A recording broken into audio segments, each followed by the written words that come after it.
নমস্কার, ভালো আছেন সবাই? সুখী পরিবারের নতুন আরেকটা ভিডিওয় সবাইকে স্বাগত জানাই।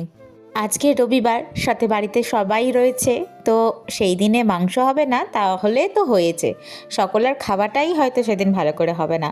প্রত্যেকটা বাঙালি বাড়িতে গিয়ে খোঁজ নিয়ে দেখবেন যে রবিবারে যদি মাংসই না হয় তারা প্রত্যেকে বলবে আজকে যেন ঠিক খাওয়াটা হলোই না। আজকে আবার 26শে জানুয়ারি প্রজাতন্ত্র দিবস। তো আমার বর্মশাই গেছে পাড়ার ক্লাবে, তো সেখানে পতাকা উত্তোলন হবে, সেখানেই সব রয়েছে। আবার আজকে আবার আমাদের বাড়িতে গেস্ট আসবে, তো সেই জন্যই সকাল সকাল আর কি এই চিকেন নিয়ে বসলাম ধোয়াধুয়ি করতে। আজকে রান্না বান্নার ঝামেলা কিন্তু অনেক। চিকেন হবে একবারে এক পাকে নয়, কিন্তু চিকেনটা দুভাগে ভাগ করা আছে। দেখো, আমি এক ভাগের চিকেনটা ভালো করে ধুয়ে রেখেছি আর এক ভাগেরটা ধুচ্ছি। আসলে কিছুটা চিকেন ভাগ করা আছে কেন, ওটা হবে কষা, আর কিছুটা চিকেন কিমা করে কাটা আছে, মানে ছোট ছোট স্কিন চিকেন, তো সেগুলো হবে চিলি চিকেন। মোট কথা অনেক রান্নাবান্না আর অনেক চাপ। এক প্যাকেট চিকেন হয়ে গেলে কিন্তু অতটা ঝামেলা যেমন থাকে না, কিন্তু দুবারে যখন হবে তখন অনেকটাই ঝামেলা। যেদিন যেদিন আবার এরকম তাড়া থাকে সেদিন সেদিন আমার সকালের রুটিন হয়ে যায় পরিবর্তন। যেমন আমি ধরুন সকালবেলা উঠেই আগে ভালো করে চুল আঁচড়ে একটু নিজেকে পরিপাটি করে নিয়ে তবে রান্নাঘরে ঢুকি। আজকে কোনো রকমে উঠে দাঁত মুখ ধুয়ে তারপরে জামাটা কোনো রকমে ছেড়ে এবারে তাড়াহুড়ো করে রান্নাঘরে ঢুকেছি। প্রথমে তো আমি হাঁড়িতে জল বসিয়ে চালটা বসিয়ে দিয়েছি, ফ্রাইড রাইস হবে। রাত্রেবেলায় কিছুটা কাজ ছেড়েই রেখেছিলাম, এই যেমন ধরুন ফ্রাইড রাইস হবে বলে গাজর বিনস এগুলো সব কুটে রেখেছি, আর এদিকে মাংসর কষাটা হবে, তো সেজন্য আদা রসুন পেঁয়াজটাও কুটে রেখেছি। এগুলো কাটতে বড্ড সময় লাগে। ওই বলে না, রান্নাঘরে রাঁধতে বাঁধতে অতটা যতটা সময় লাগে, কুটো কাটি কাটতে তত থেকে বেশি সময় লাগে। আবার ধরো এত কষ্ট করে এত রান্না হবে, সেটা আবার খেতেও কম সময় লাগবে। যাই হোক, আমি ওইদিকে ভাতটা বসিয়ে দিয়েছি, সরু চালের ভাত, আর এদিকে মাংসটা চাপিয়ে দিয়েছি। যদিও বা আমার রান্না না হয়ে ওঠে, অন্তত গেস্টকে আমি রাইস ভাত আর মাংস তো খাওয়াতে পারবো। আজকে ছুটির দিনে প্রত্যেকটা বাড়িতে দেখুন সবাই এখন রেস্ট নিচ্ছে ছুটি বলে, কিন্তু বাড়ির বউদের কিন্তু কোনো রকম রেস্ট থাকে না। তুমি যতই চাকরি করো, আসলে তো তুমি বাড়ির বউ। আর হাউস ওয়াইফদের কথা তো বলোই না, তাদের তো কোনো দিনই ছুটি থাকে না, নিতে ইচ্ছা হলেও তারা নিতে পারবে না। এই যে রাত্রেবেলায় পেঁয়াজ আদা রসুনগুলো কেটে রেখেছিলাম, আর কেটে রেখেছিলাম বলতে ছাড়িয়ে ছুরিয়ে রেখেছিলাম, সেটাই মিক্সিতে পেস্ট করে নিয়েছি।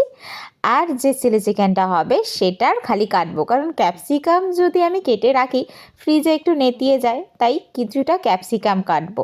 রান্নাবান্না বা যে কোনো রান্নাঘরের কাজকর্ম করার সময় যদি একটু গল্প করা যায় কারোর সাথে, তাহলে আমার ওই বোরিংনেসটা কেটে গিয়ে রান্নার কাজকর্মে আমার একটু স্পিড আসে।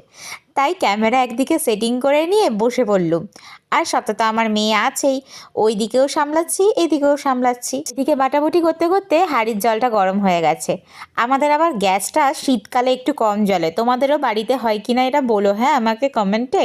মানে এই যখনই শীতকাল পড়ে তখনই যেন গ্যাসের আগুনগুলো জ্বলতেই চায় না, তাই এতটা লেটে ভাতের জলটা গরম হলো। আমার শাশুড়ি আবার শিখিয়েছেন একেবারে টকবক করে ফুটন্ত জলে সবসময় চালটা দেবেন, মানে সরু চাল হোক বা নর্মাল ভাতের চাল হোক।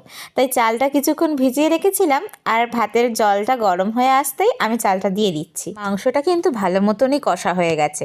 ঢাকা দিয়ে দিয়ে কষলে কি হয় জানো তো, বেশ সুন্দর একটা তেল বেরোয়, তো সেই তেলটাও বেরিয়ে গেছে, আর মাংসর অর্ধেকটা সেদ্ধও হয়ে গেছে। তো যেহেতু ঝোল করবো না, গ্রেভি গ্রেভি করবো, তো আর অল্প পরিমাণে জল মিশিয়ে চাপা দিয়ে রাখলেই সব সেদ্ধ হয়ে যাবে। বাড়িতে রেগুলারই রান্না করি, তখন কিন্তু এতটা টেনশন হয় না, কিন্তু বাড়িতে যখন কোনো গেস্ট আসবে তখন কিন্তু টেনশন খুব হয়। তো টেনশনের সাথেই রান্নাটা হচ্ছে আর কি, কী জানি কীরকম হবে। নিজেরা খেলে অতটা ভয় লাগে না, যাই হোক নুন হোক ঝাল হোক নিজের বাড়ির লোকই তো খাবে। কিন্তু যখন গেস্টের ব্যাপার আসে তখন তাদেরকে একটু ভালো করে রান্না করে খাওয়াতেই হয়। ভাতটা হয়ে গেছে, এদিকে একটুখানি গ্যাসটা ফাঁকা ছিল, তাই একটু দুধ গরম বসিয়ে দিয়েছি। মেয়েকে খাওয়াতে হবে, ওর খিদেও পেয়েছে, জোর করে না খাওয়ালেও খেতে চায় না। যাই হোক, রান্নাবান্নার আজ পর্যন্ত আমি কমপ্লিট করতে পারলাম। আসলে জানো তো, খুব চিন্তা হচ্ছিল যে এত কিছু রান্না করে উঠতে পারবো তো। চিলি চিকেন করেছি, চিকেন কষা করেছি, ফ্রাইড রাইস আর সাথে চাটনি, শুধু পাঁপড় কটা গরম গরম ভাজলেই থালি রেডি। খাওয়া দাওয়া শেষ করে গেস্ট কিছুক্ষণ পরে বাড়ি চলে যায়। তারপরে বড়বাবুকে মনে করিয়ে দিলাম বেলা তো এখনো শেষ হয়নি, তো আজকে তুমি আমাদের ঘুরতে নিয়ে যাওয়ার কথা দিয়েছিলে, তো সেই কথা রাখতেই বেরিয়ে পড়লো আমাদেরকে নিয়ে। এই ছোট পুচকিকে নিয়ে ঘুরতে আর দূরে কোথায় যাব, তার উপরে যা ঠান্ডা পড়েছে।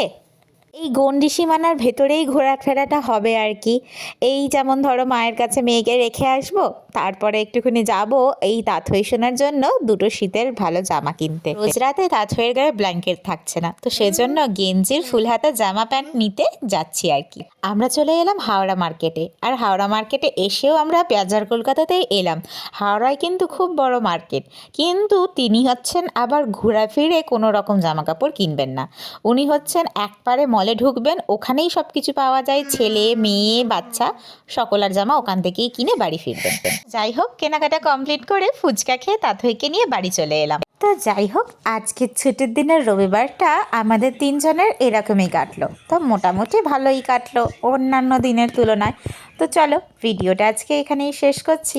ভালো লাগলে লাইক করে দিও, আর আমাদের চ্যানেলটা সাবস্ক্রাইব করে রেখো। এরম ধরনের ভিডিও যদি তোমাদের দেখতে ভালো লাগে, বিয়ে করবে। আজকের মতো আসছি, সবাই ভালো থেকো, টাটা।